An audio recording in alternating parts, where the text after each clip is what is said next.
അതോ ഇനി അത് ഈ 3 പേരും കൂടി ചേർന്നാണോ? അതൊക്കെ ഇനി പോലീസുകാർ തീരുമാനിക്കട്ടെ. അല്ല എന്നാലും ഇത് വേണ്ടായിരുന്നു.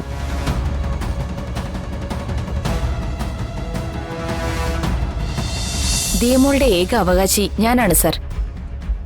കുട്ടിയുടെ മാനസികവും ശാരീരികവുമായ വളർച്ച നടക്കുന്ന സമയമാണിത്. ഇവരെ പോലുള്ള ക്രിമിനലുകളുടെ ഇടയിൽ വളർന്നാൽ അതിന്റെ കുട്ടിയുടെ ഭാവി തന്നെ ഇല്ലാതാക്കും. കുട്ടി എന്റെ കൂടെ വിടണം. നിയമപരമായി കുട്ടിയുടെ സംരക്ഷണാവകാശം വന്ദന നേടിയെടുത്തതാണ്. കോടതി എന്തു പറയുന്നോ ആ കാര്യത്തിന് സംരക്ഷണം കൊടുക്കേണ്ടതാണ് ഞങ്ങളുടെ ജോലി. അതുകൊണ്ട് ഈ പരാതിക്ക് യാതൊരു പ്രസക്തിയുമില്ല. സർ, എനിക്കെന്റെ കുട്ടിയെ വേണം. നോക്ക് രാഖി, ഞാനിവിടെ ആകെ തലപെരുത്തിയിരിക്കുക. നിങ്ങൾക്ക് കുട്ടിയെ വേണമെങ്കിൽ കോടതി വഴി അത് സാധ്യമാകും. അതെന്ത് നെറികേടാണ് സർ. ആളുകളെ കൊന്നു കുഴിച്ചിടുന്ന ആ ക്രിമിനലുകളുടെ ഇടയിൽ എന്റെ കുഞ്ഞിന് എന്ത് സുരക്ഷിതത്വം ഉള്ളത്? ആ കുഞ്ഞിന്റെ സുരക്ഷയുടെ കാര്യത്തിൽ നിങ്ങൾക്ക് യാതൊരു ഉത്തരവാദിത്വം ഇല്ലേ? നിങ്ങൾ തൽക്കാലം പുറത്തേക്ക് നിൽക്ക്. ഇത് നീതികേടാ. ഇതിനെന്ത് വേണമെന്ന് എനിക്കറിയാം. ഞാൻ കമ്മീഷണർക്ക് പരാതി കൊടുക്കാൻ പോവാ. എങ്കിൽ നിങ്ങൾ ആദ്യം അത് ചെയ്യേ. ചെല്ല്.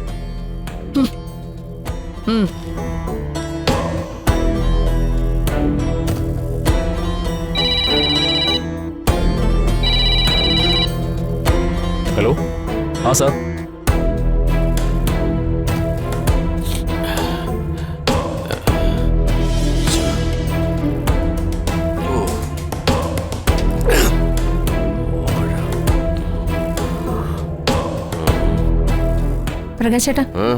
പ്രകാശേട്ടൻ എന്ത് ആലോചിച്ച് നടക്കുന്നത്? ഒരു കൊട്ടാരം വാങ്ങിക്കുന്നതിനെ കുറിച്ച് ആലോചിച്ചെടുക്ക. എന്താ നിനക്ക് വേണോ? വീട് കെട്ടാരുന്ന സ്ഥലത്തെ അസ്ഥികൂടം കിടന്ന കാര്യം നീ അറിഞ്ഞില്ലേ? അതിന് പ്രകാശേട്ടൻ എന്തിനാ ഇങ്ങനെ പേടിക്കുന്നേ? പ്രകാശേട്ടന്റെ ഈ പേടിയും വെപ്രാളൊക്കെ കണ്ട പ്രകാശേട്ടനാണ് അസ്ഥികൂടം അവിടെ കൊണ്ടിട്ടെന്ന് തോന്നുമല്ലോ.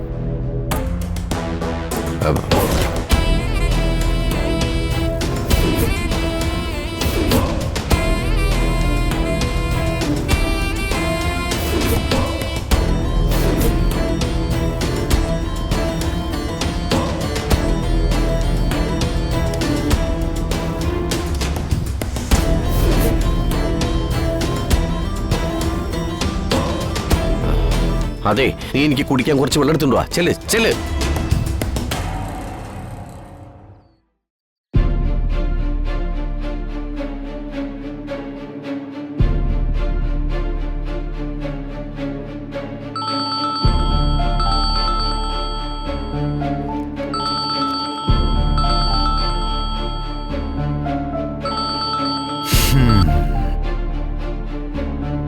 പറ പ്രകാശ. കുറുപ്പ് സാറേ, ഇത് വലിയ ചതിയായി പോയി. ആ പാവം സോമനങ്ങളില് നിങ്ങള് എന്താ പ്രകാശ, ഒഴിഞ്ഞ ചൂണ്ടയിൽ ഇരയില്ലാതെ ഏതെങ്കിലും മീൻ വന്ന് കൊത്തുവോ? നീ പറ. എല്ലാം കൂടി വച്ചു നോക്കിയപ്പോ ചൂണ്ടയിൽ കോർക്കാൻ പറ്റിയൊരു ഇര, കുറച്ച് വണ്ണവും കുറച്ചു വയറും കുറച്ച് ചതയുള്ള സോമൻ തന്നെ ആവട്ടെ എന്ന് വിചാരിച്ചു. സോമനാകുമ്പോ നിന്റെ വീട്ടിലുള്ള എല്ലാ പേർക്കും കൂടി ജയിലിലേക്കൊരു മാർച്ച് തന്നെ നടത്താം. ഒരു കൂട്ടപലായനം. കുറുപ്പ് സാറേ, ഇത് ഇത്തിരി കൂടിപ്പോയി. അറിയാം. അതെ, ഞാൻ രാഷ്ട്രീയക്കാരനല്ലേ പ്രകാശ. ഫോറൻസിക്കുകാർ എത്രയും പെട്ടെന്ന് അവിടെ കുഴിച്ചിട്ട അസ്ഥികൂടം ആണിൻ്റെതാണെന്നും അതിന് 60 വയസ്സിനു മേളിൽ പ്രായമുണ്ടെന്നും കണ്ടെത്തും. സോമന്റെ മോള് താമസിയാതെ അച്ഛനെ കാണാനില്ല എന്ന് പറഞ്ഞ് കേസ് കൊടുക്കും. പിന്നെ പോലീസുകാര് ഇത് രണ്ടും കൂടി മാച്ച് ചെയ്തു നോക്കും. അസ്ഥികൂടം സോമന്റേതാണെന്ന് തന്നെ അവരുറപ്പിക്കും. അങ്ങനെ കൊന്നയാളിനെ തിരക്കിയിറങ്ങലാണ് പിന്നെ അവരുടെ പരിപാടി. കൊലയാളി പണം വാങ്ങിച്ചു പറ്റിച്ച നിന്റെ അച്ഛൻ മാധവൻ നായരാണോ, അതോ പണം മോഷ്ടിച്ചു കൊണ്ടുപോയ നിന്റെ അനുജൻ മനോജാണോ, അതോ ഇനി ഏറ്റവും അവസാനം ആ സോമൻ നായര് യാത്ര ചെയ്തതായി കണ്ട സ്കൂട്ടറിന്റെ മുന്നിലിരുന്നോടിച്ച മിസ്റ്റർ പ്രകാശ് മാധവൻ നായരാണോ, അതോ ഇനി അത് ഈ 3 പേരും കൂടി ചേർന്നാണോ? അതൊക്കെ ഇനി പോലീസുകാർ തീരുമാനിക്കട്ടെ. അല്ല എന്നാലും ഇത് വേണ്ടായിരുന്നു.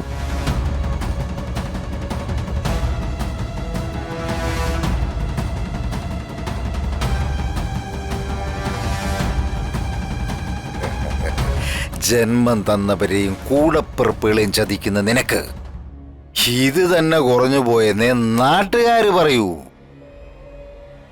നീ ഫോൺ വച്ചേക്ക്. ഇനി നീ എന്നെ ഇങ്ങോട്ട് വിളിക്കണ്ട. വിളിച്ചാല് നീ അകത്താ. ഹവല്ലേ? സാറേ, സാറേ,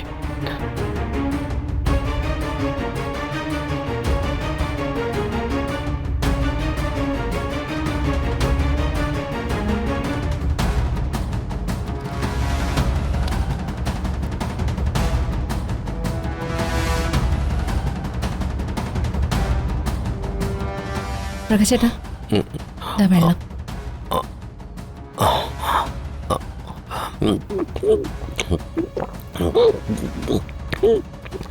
മുൻവശത്താരോ പ്രകാശേട്ടനെ കാണാൻ വന്നിരിക്കുന്നുണ്ട്.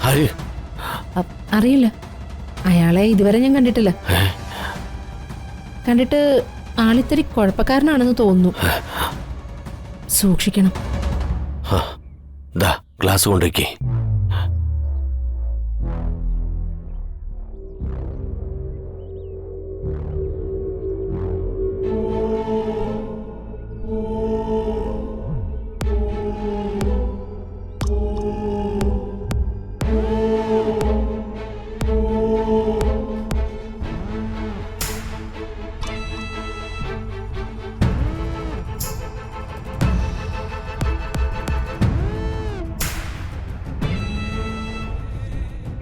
മോളെവിടെ? ജഗൻ എത്തിയായിരുന്നോ? മോള് ഗോകുലിന്റെ കൂടെ കളിക്കാം. എന്തോ അത്യാവശ്യ കാര്യമുണ്ടെന്ന് പറഞ്ഞു പോയിട്ട്. മനസ്സാകെ അസ്വസ്ഥമാണ്. നടക്കാൻ പാടില്ലാത്തത് എന്തൊക്കെയോ നടക്കുന്നത് പോലെ. ജഗൻ എന്താ ഉദ്ദേശിച്ചേ? അത് വന്ദനെ, എനിക്കെന്തോ കുറച്ച് ദിവസങ്ങളായിട്ട് ചില സംശയങ്ങളുണ്ട്. ജഗ, അത് സ്വന്തം പടയാളികളിൽ ഒറ്റുകാരുണ്ടായ ഒരിക്കലും യുദ്ധം ജയിക്കാനാവില്ല. വടക്കം പാട്ടുകളിൽ പറയുന്നത് പോലെ കൊല്ലന് പണം കൊടുത്ത് ഇരുമ്പാണിക്ക് പകരം മുളയാണി പിടിപ്പിക്കുന്നവരുടെ ഒരു പുനർജന്മം ഈ വീട്ടിലും ഉണ്ടോയെന്ന് എനിക്കൊരു സംശയം. ജഗൻ എന്താ ഉദ്ദേശിക്കുന്നതെന്ന് എനിക്ക് മനസ്സിലാവുന്നില്ല. വന്ദനയും സംശയമാണ്. അത് തെളിവ് സഹിതം ഉറപ്പിച്ചാലേ സത്യമാവൂ. ചിലരിൽ നിന്നും ചിലതൊക്കെ അറിയണം. അത് ചോദിച്ചറിയാൻ സാധിക്കില്ല. കാരണം ഉത്തരങ്ങളൊക്കെ മുൻകൂർ തയ്യാറാക്കി പഠിച്ചു വെച്ചിരിക്കുകയായിരിക്കും. ഇന്നത്തെ കാലത്ത് ഒരാൾ എന്താണെന്ന് അറിയാനേ ഒരു എളുപ്പമാർഗമുണ്ട്.